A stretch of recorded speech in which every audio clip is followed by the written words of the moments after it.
등 뒤에서 단단하게 허리를 감싸고 천천히 한번 끝까지 들어오는 감각이 아랫배부터 배 안 깊숙이 퍼져갔고 저는 그 사람의 셔츠를 두 손으로 잡은 채 허리를 뒤로 밀어붙이며 더 깊이 당겨 안았습니다. 움직임이 한순간 멈췄을 때 입을 막은 손등 위로 조용한 숨결이 흐르고 허벅지 안쪽에서부터 올라온 강한 자극이 가슴 위까지 천천히 올라와 심장보다 먼저 입술이 떨리기 시작했습니다. 제 입에서는 이름이 억누르지 못한 채 새어나왔고 저는 그 감각을 놓지 않기 위해 온몸을 그 사람에게 붙여 조용히 눈을 감았습니다.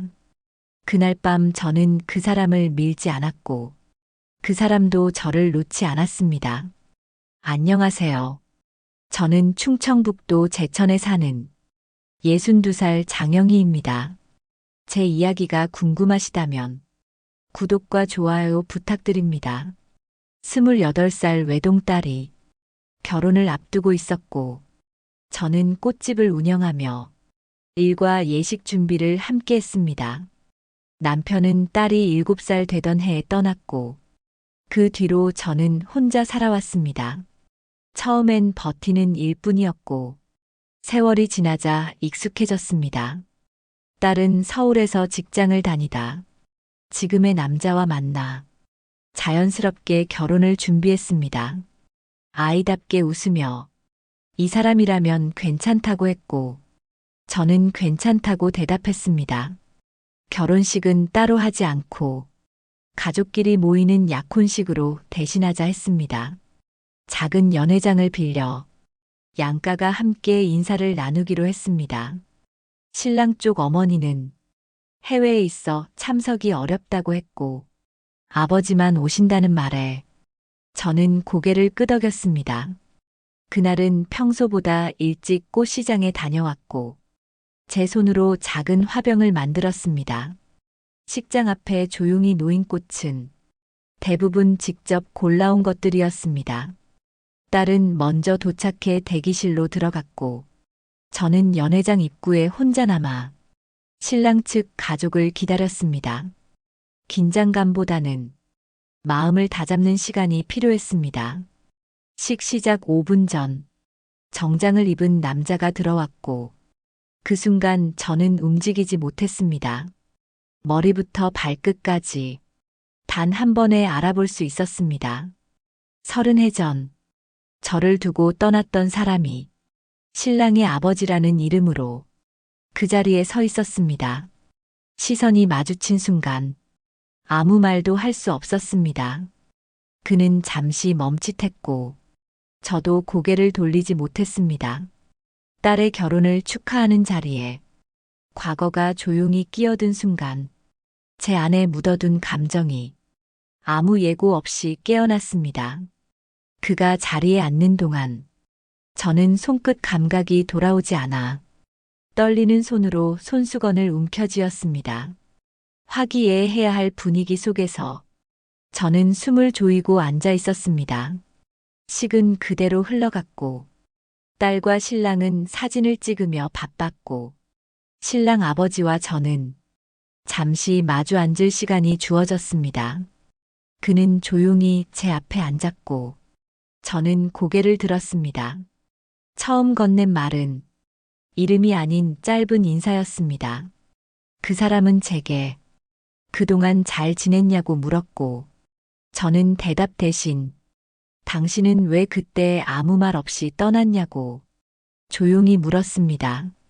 그는 이유를 설명하지 않았고 다만 미안하다고 했습니다. 저는 고개를 끄덕였고 그도 고개를 숙였습니다. 딸이 다시 돌아왔고 자리는 정리되었습니다. 저는 그와 더 이상 말을 나누지 않았지만 그날 밤 마음은 조용히 그 사람을 따라갔습니다. 약혼식이 끝난 다음 날 아침 가게 셔터를 열고 들어오는 빛이 손등을 타고 어깨까지 내려왔고 커피포트를 올려놓고 가만히 불을 바라보는 동안 그 사람의 얼굴이 다시 떠올랐습니다.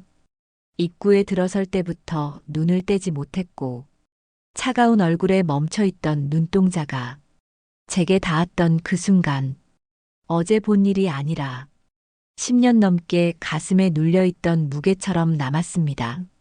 물이 끓는 소리가 뒤를 밀어내듯 울렸고 컵을 들고 앉은 식탁 위로 꽃다발 만들다 남은 포장이 굳게 말려 있었습니다. 딸의 사진이 꽂힌 작은 액자 옆으로 어제 그 사람의 정면 얼굴이 조용히 떠올랐습니다. 시간이 흐르면서 변한 이목구비보다 그 눈동자의 위치가 어디에도 닿지 않고 제게 닿았던 방식이 손끝 안쪽 깊이 남아 있었습니다. 식장에서 그와 마주했을 때 입을 열지 않았던 이유는 할 말이 없어서가 아니라 지나간 말들이 목에 걸려 도저히 입 밖으로 밀어낼 수 없었기 때문이었습니다. 그 사람이 떠난 그 해, 제 옆에는 아무도 남아있지 않았고 편지 한 장으로 끊긴 시간은 돌이킬 수 없는 강처럼 흐르기 시작했습니다.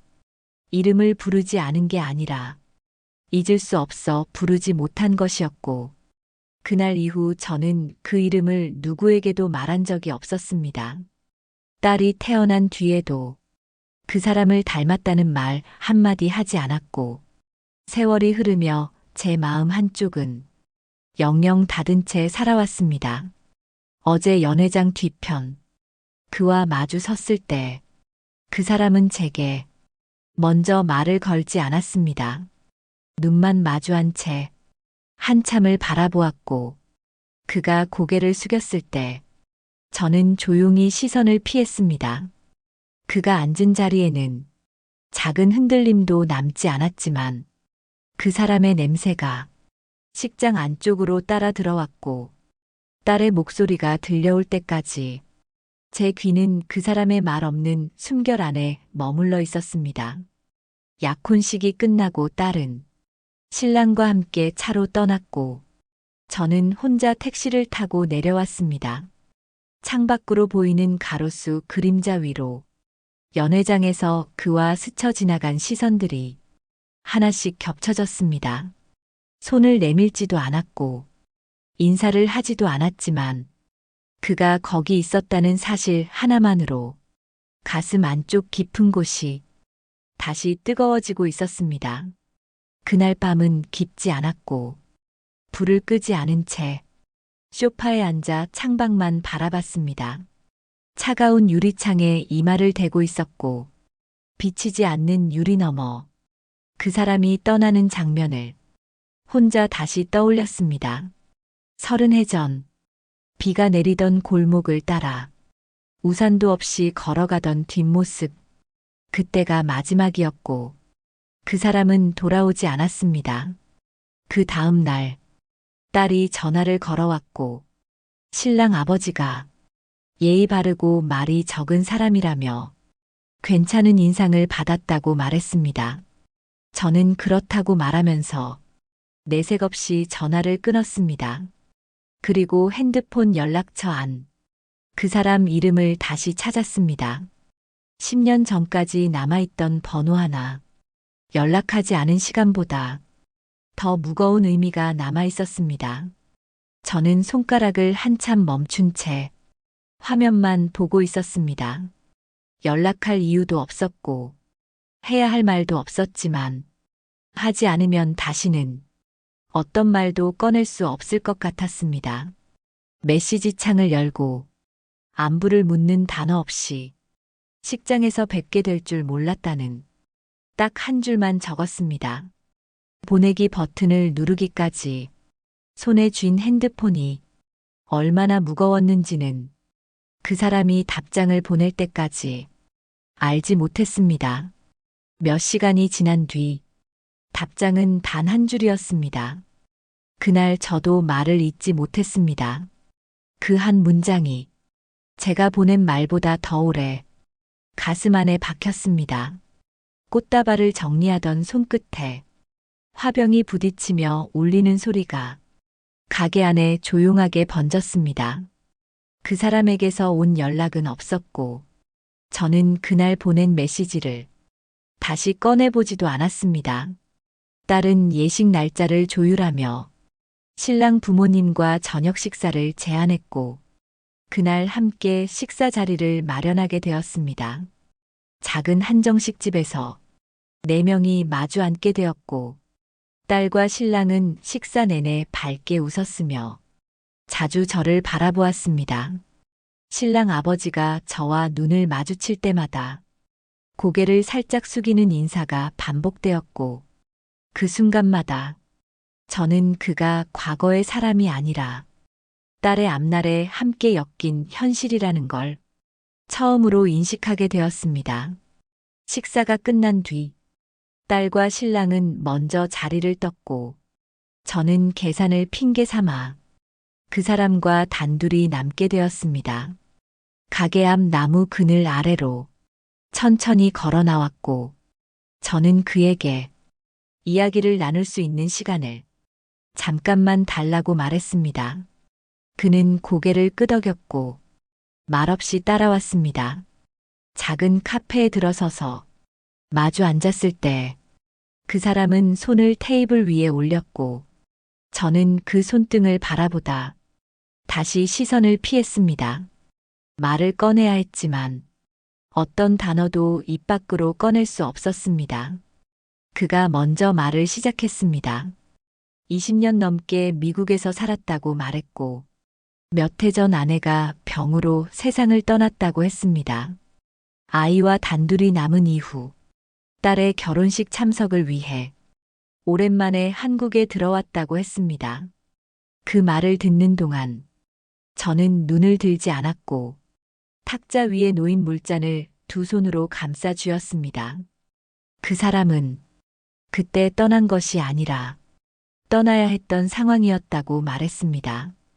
당시 회사의 사정과 가족의 결정으로 모든 게 결정되어 있었고, 저에게 말하지 못한 이유는 그저 미안해서 그랬다고 했습니다. 그 말을 듣는 내내 저는 그가 남긴 공백이 몇 마디 설명으로 사라지지 않는다는 걸 몸으로 느끼고 있었습니다. 하지만 동시에 그가 보이는 눈빛과 움직이지 않는 손등, 조심스럽게 제 쪽으로 기울어진 어깨가 지금은 진심이라는 것도 알고 있었습니다. 저는 그에게 그동안의 제 삶을 길게 말하지 않았습니다. 남편을 일찍 떠나보냈고 꽃가게를 운영하며 딸 하나 키우는데 모든 시간을 보냈다고만 했습니다. 그 말 속에 그가 없는 모든 세월이 들어있었고, 그는 그 말을 가만히 듣고 있었습니다. 가게 문을 열며 혼자 있던 시간, 다른 남자에게 눈 돌린 적 없었고, 기다리진 않았지만, 잊은 적도 없었다는 말은 입 밖으로 꺼내지 않았습니다. 그 사람도 자신의 부재가 제게 어떤 흔적을 남겼는지 굳이 말하지 않아도 알고 있다는 눈빛으로 저를 바라보았습니다. 카페 문을 나설 때 그가 제 옆에 섰고, 저는 무심하게 팔을 안으로 접으며 거리를 만들었습니다. 그는 아무 말 없이 천천히 걸었습니다. 길 건너 신호가 바뀌기 전 그가 한 걸음 더 가까이 다가섰고, 그 거리만큼의 체온이 제 어깨에 닿았습니다. 말도 하지 않고 손도 잡지 않았지만 그 순간 저는 팔꿈치 안쪽에 남겨진 온도에서 오랜 시간 멈춰있던 감각이 조용히 깨어나고 있다는 걸 느꼈습니다. 그는 길 건너편에서 인사를 건넸고, 저는 말없이 고개를 숙였습니다. 그 사람의 뒷모습이 처음 떠났을 때와는 다르게 조용히 걸어갔고, 저는 다시 몸을 돌려 혼자 걸었습니다. 그날 밤 불을 끄지 않은 방 안에서 소파에 앉은 채 창밖을 바라보며 팔 안쪽에 남은 체온을 다시 한번 떠올렸습니다. 그 사람의 손은 한 번도 제 몸을 만지지 않았지만 그 거리에서 전해진 온도가 지금까지 살아있던 것처럼 지워지지 않았습니다. 점심을 넘긴 시각.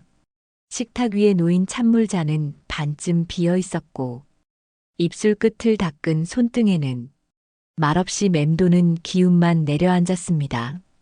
그늘진 창가 바깥으로 딸아이의 목소리가 들려왔고, 햇볕을 받아 번들거리는 머리카락이 가게 문을 밀고 들어왔습니다.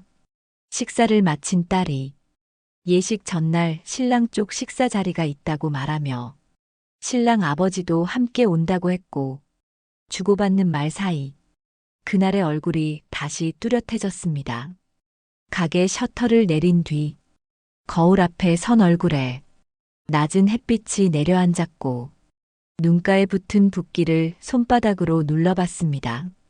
재킷 소매를 걷어붙인 채 화병 속 물을 갈고 있었을 때 문 앞 유리창 너머 조용히 서 있는 실루엣이 보였습니다. 비닐봉투 안에 커피 2개를 들고 재킷에 바람이 들지 않게 단추를 채운 모습. 오른손이 문손잡이에 머물러 있었고 말을 꺼내지 않은 채 그대로 눈이 마주쳤습니다. 안으로 들어서자 테이블 위에 조심스레 내려둔 캔이 서로 다른 방향을 바라보며 놓여 있었고, 의자에 앉은 다리의 간격이 시간보다 말이 더 느리게 흘러가고 있다는 걸 보여주었습니다. 마주 앉아 움직이지 않던 손등에 창가 유리로 들어온 햇빛이 닿았고, 빛을 피하지 않기 위해 움직임조차 조심스럽게 멈춰 있었습니다. 눈을 들지 않은 채 캔 표면의 차가운 감촉을 손끝으로 누르면서 몇 해 전 헤어진 사람처럼 아무 말도 없는 얼굴과 한참을 나란히 앉아 있었습니다. 시간을 비집고 나가듯 둘 다 몸을 일으켜 가게 밖으로 걸어 나왔고, 그림자가 겹쳐진 좁은 골목길을 따라 말 한마디 없이 발걸음을 마쳤습니다. 식당 창 안을 스쳐 지나는 동안 음식 냄새가 스며들었고, 그 앞을 지날 때 팔꿈치가 스쳤습니다. 몸을 돌리지도 않았고 반응은 없었지만 팔 안쪽이 조금 더 뜨거워졌습니다. 정자까지 걷는 동안 서로를 바라보지 않은 채 옆에 있다는 것만으로 나뉜 시간이 복구되고 있다는 느낌이 몸 안쪽에서 고요히 차오르고 있었습니다. 등받이 없는 나무 의자에 조용히 앉은 두 사람의 거리는 일어났을 때보다 가까워져 있었고, 대화 없이 흘러가는 시간에 불필요한 생각조차 따라붙지 않았습니다. 팔꿈치를 눌러보며 나무 표면에 스며드는 열을 느꼈고, 숨소리도 고르게 이어진 상태에서 자세를 바꾸지 않았습니다. 정자 끝자락에 걸린 볕이 목 뒤로 밀려왔고, 그 아래에서 눈을 돌리는 일은 더 이상 의미가 없었습니다. 무릎 위에 놓은 손은 움직이지 않았지만 온도가 스며드는 속도만은 시간보다 정확하게 계산되고 있었습니다. 바람이 불지 않았고 주변 소음도 없었으며 거리감만 움직이고 온몸은 멈춰 있었습니다. 그가 먼저 일어섰고 뒤따라 걸었지만 등에 머문 열기는 사라지지 않았고 긴장도 풀리지 않았습니다. 신호등 앞에 도착했을 때 길이 갈라졌고 고개를 숙이는 동작 하나로 그날의 흐름이 마무리되었습니다. 돌아오는 길, 정자 아래에서 묻었던 체온이 팔 안쪽에 고스란히 남아있었고 셔츠 소매로 닿은 그 자리엔 작은 잔상이 사라지지 않은 채 남아있었습니다. 불을 끄지 않은 방 안, 침대 위로 몸을 누인 채 오른팔로 왼손을 감쌌고 움직임 없이 그 자리에서 밤을 맞이했습니다. 짧게 인사만 나눈 상태로 딸과 신랑은 먼저 자리를 떴고 식당 주차장 쪽은 조용해졌습니다. 어둠이 내려앉은 주택가 골목을 혼자 걷는 길목에 낯익은 그림자가 붙듯 따라왔고 따로 약속하지 않았는데 그 사람과 나란히 걸어가고 있었습니다. 말은 없었고 거리만 일정하게 유지된 상태에서 횡단보도에 멈춰 섰을 때 옆으로 선 그의 어깨가 눈치 없이 제 팔에 닿아 있었습니다. 의도한 것도 아니고 피하지도 않았고 신호가 바뀔 때까지 어깨 안쪽에 남은 그 체온은 움직이지 않고 버티고 있었습니다. 근처에 카페가 닫혀 있었고 그는 별말 없이 근처 모텔 간판 쪽으로 몸을 틀었습니다. 다른 말 없이 따라갔고 건물 안복도는 조용했고 문이 닫히자마자 숨소리가 안으로 멈춰섰습니다. 의자에 가방을 올려두고 그가 방 조명을 한 단계 낮췄고 방 안의 침대 위로 앉지 않고 창틀 근처에 먼저 몸을 붙였습니다. 가까이 다가온 것도 아니고 말을 꺼낸 것도 아닌데 그에게로 걸어가던 제 발은 한참을 멈췄다가 그의 손등이 조심스럽게 움직일 때 가까워졌습니다. 둘 사이 공간이 좁아졌을 때 몸을 뒤로 젖힌 그의 상체가 제 가슴 앞에서 멈췄고 시선이 떨어지자 어깨에 앉은 숨결이 먼저 닿았습니다. 등을 따라 손끝이 내려왔고 잡아당기거나 밀어붙이지 않았고 손목을 잡은 손에서 눌려오는 압력이 몸 안쪽까지 따라 들어왔습니다. 무릎을 밀며 침대 가장자리에 앉은 자세로 바뀌었고 바닥에 선 제 다리 안으로 그가 천천히 움직이기 시작했습니다. 말없이 내려앉은 손이 종아리부터 무릎까지 닿았고 의자에 놓였던 셔츠 단추가 하나씩 풀려 있을 때 그는 다시 눈을 들지 않았습니다. 몸을 기울였고 가슴 위로 올린 손끝이 단단히 눌려 있었고 바람도 흐르지 않는 방 안에서 호흡만이 아래로 쌓이고 있었습니다. 손이 허리까지 닿았고 두 손이 한 번 맞닿은 이후 몸을 당기는 압력이 달라졌고 배 아래로 눌러오는 감각이 숨소리를 밀어내고 있었습니다. 엉덩이 밑까지 따라온 손바닥이 천천히 중심까지 닿았을 때 몸은 더 이상 물러나지 않았고 그의 허벅지와 제 다리 사이 거리는 이제 줄어들 틈이 없었습니다. 서서히 움직인 그의 상체가 몸 위로 내려앉기 시작했고 속옷 위로 스친 움직임이 한 번 눌린 뒤 멈춰섰습니다. 팔로 감싼 등줄기에서 다시 아래로 손이 내려오고 있었고 무릎 안쪽으로 파고든 손이 움직이지 않고 멈춰 있었습니다. 입술이 닿지 않은 채 이름도 불리지 않았고 몸 안으로 들어온 감각은 호흡보다 더 천천히 움직였습니다. 두 번째 움직임이 시작되었고 입술 근처까지 올라온 숨결이 가슴을 비껴가며 배에 눌려 허벅지 사이가 조용히 벌어지고 있었습니다. 움직임은 크지 않았고 밀고 당기는 감각은 바닥을 누르는 압력처럼 등을 따라 아래로 흐르고 있었습니다. 처음 들어온 감각이 조금씩 길어졌고 허리를 붙들고 당기던 손이 단단하게 허벅지를 감쌌습니다. 서로 말하지 않았고 움직임은 반복되지 않았지만 한 번 한 번 안으로 들어올 때마다 배에서 가슴까지 올라오는 진동이 다리로 흘러내렸습니다. 온몸을 덮은 그의 몸이 더 이상 움직이지 않고 안으로 잠긴 상태로 한참을 멈춰 있었고 팔로 당긴 그의 등은 조금도 흔들리지 않았습니다. 호흡은 터지지 않았고 손끝은 놓지 않았고 그 사람은 조용히 안으로 밀어넣은 그 위치에서 다시 움직이지 않았습니다.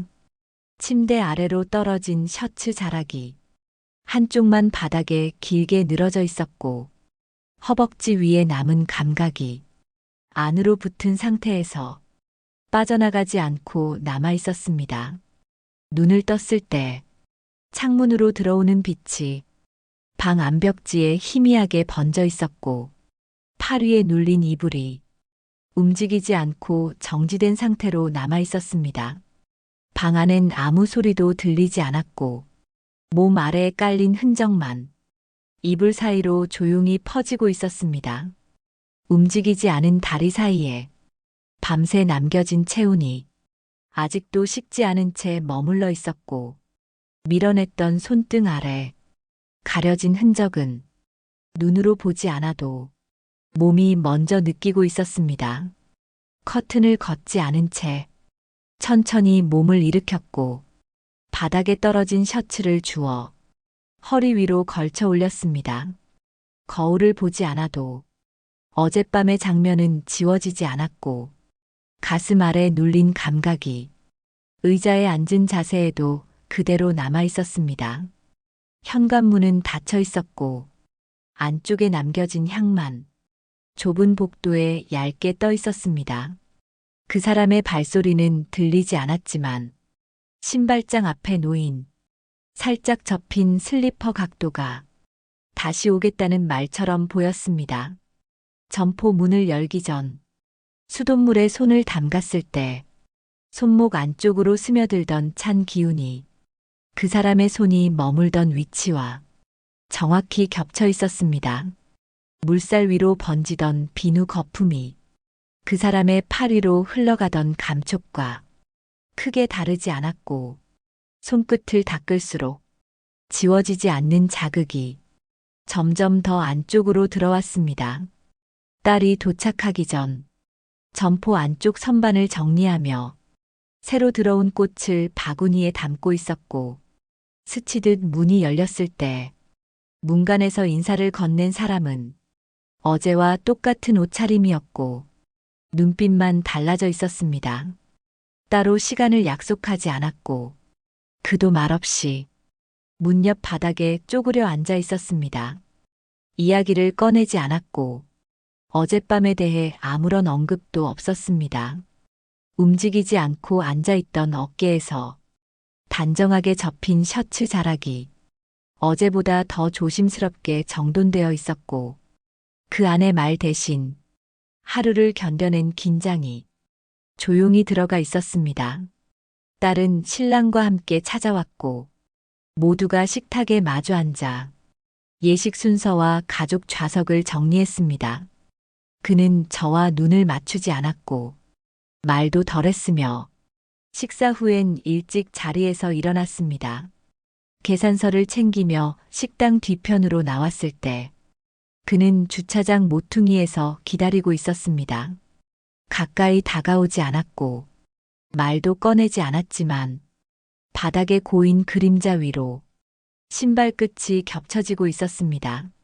손이 먼저 움직이지 않았고 몸을 기울이지 않았지만 눈길이 내려앉은 발등 위로 어젯밤의 체온이 다시 천천히 번져오기 시작했습니다. 멀리 돌아가겠다고 했고 저는 말없이 고개만 끄덕였습니다. 두 사람의 발걸음은 나란히 움직이지 않았고 그림자만 겹친 채 점점 다른 방향으로 흘러갔습니다. 가게로 돌아와 문을 잠그고 나서 뒤돌아본 벽에 붙은 달력에 예식 날짜가 빨갛게 칠해져 있었고 그 아래에 남은 8칸의 숫자가 마치 숨을 쉬듯 흔들리고 있었습니다. 밤이 되자 침대 옆 탁자에 놓인 손목시계를 벗었고 불을 끄지 않은 채 몸을 천천히 눕혔습니다. 이불 안으로 들어온 공기가 허리 아래를 지나며 한 번 더 어제의 감각을 끌고 올라왔고 팔을 안으로 말아 감싸는 동안 움직임 없는 온기가 가슴 안쪽까지 내려앉았습니다.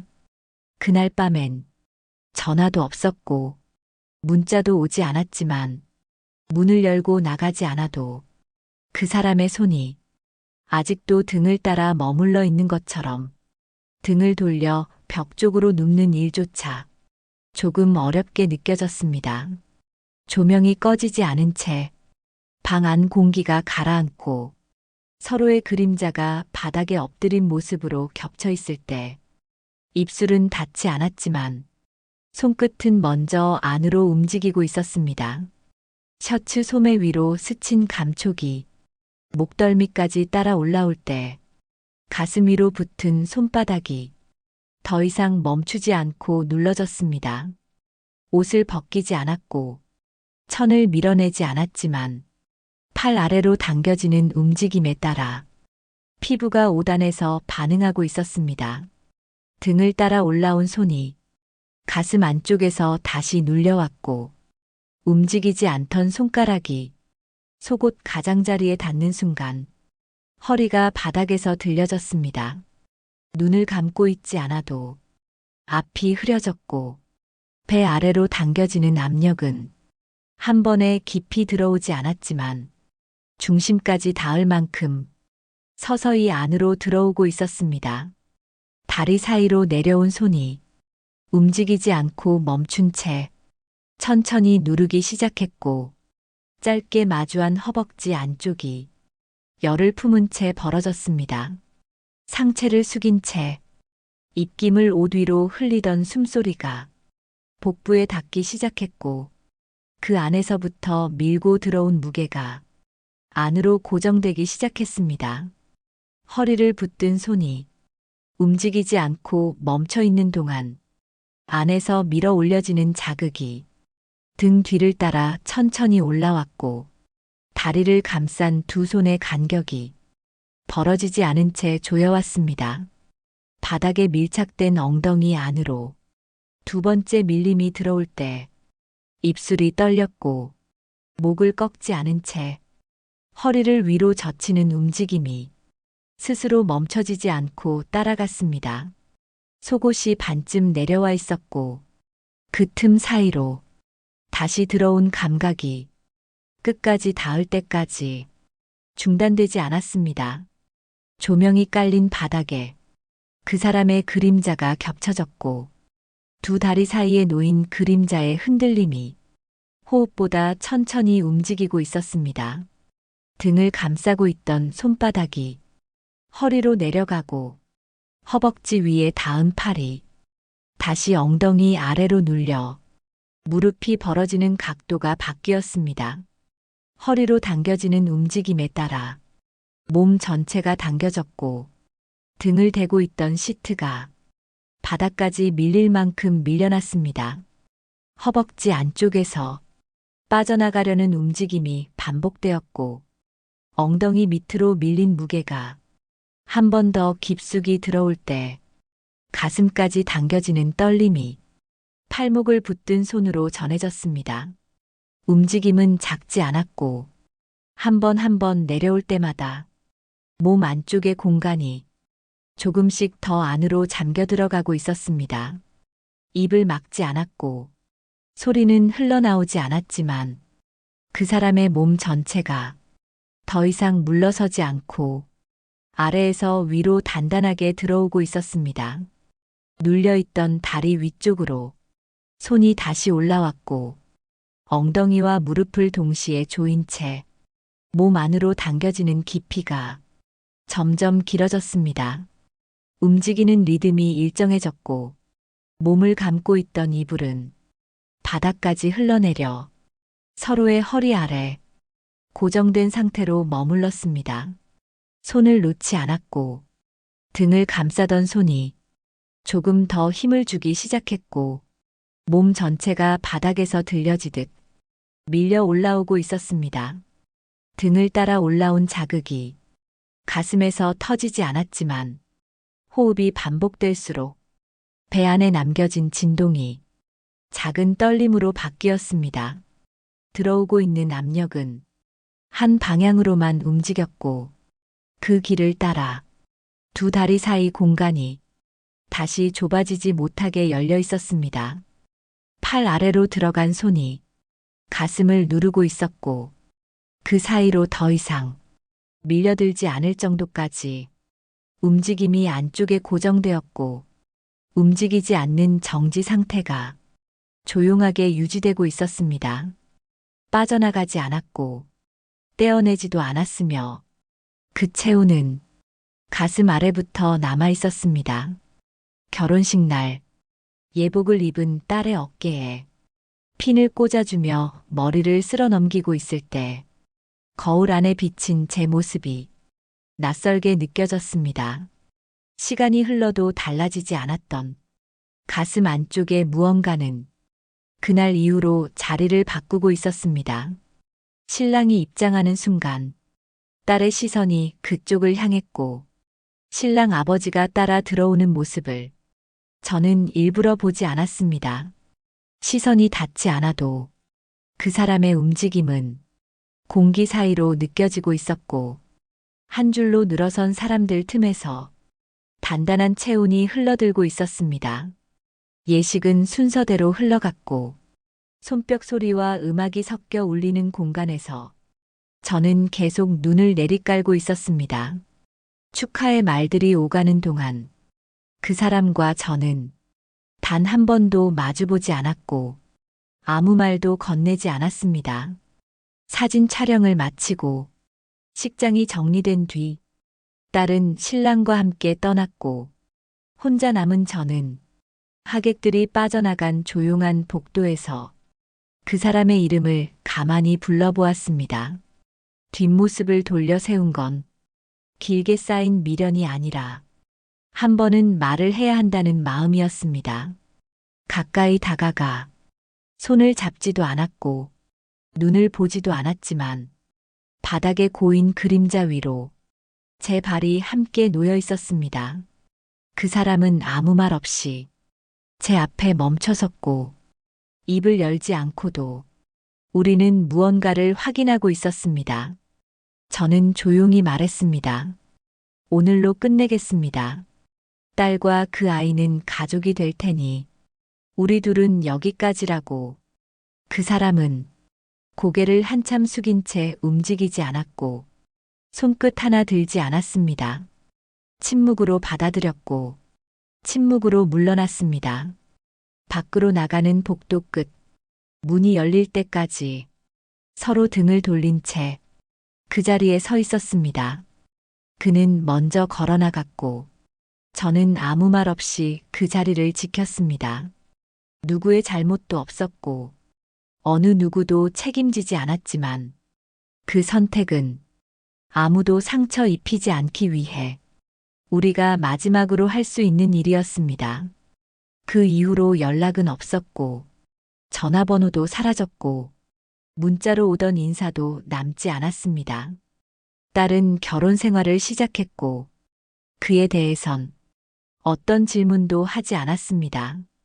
가끔 둘이 마주치게 되는 날이 오더라도 아무 일 없던 사람처럼 인사 없이 지나가기로 서로 약속하지 않은 약속을 남겼습니다. 점포에 다시 꽃들이 쌓이기 시작했고 새벽마다 꽃시장에 다녀오는 길이 예전보다 조금 덜 춥게 느껴졌습니다.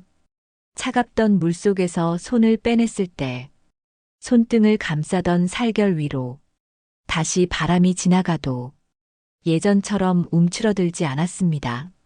잊기 위해 애쓰지 않았고 생각하지 않으려 하지도 않았고 한 번 사랑했다는 감각을 남겨두기 위해 지운 적도 없었습니다.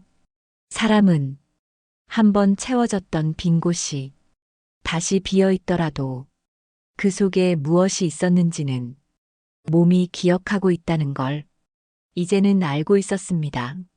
서랍 안에 넣어둔 하얀 수건 사이 꽃을 감쌌던 얇은 천 한 장이 잊을만 하면 손끝에 걸려 나왔고 그걸 다시 접어넣는 일만으로도 살아있다는 기분이 들었습니다.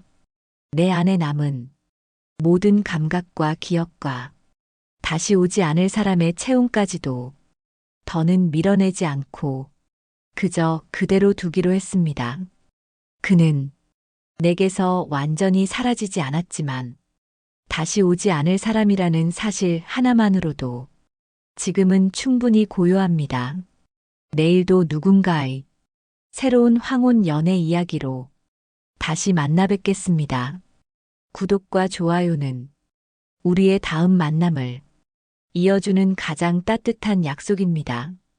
감사합니다.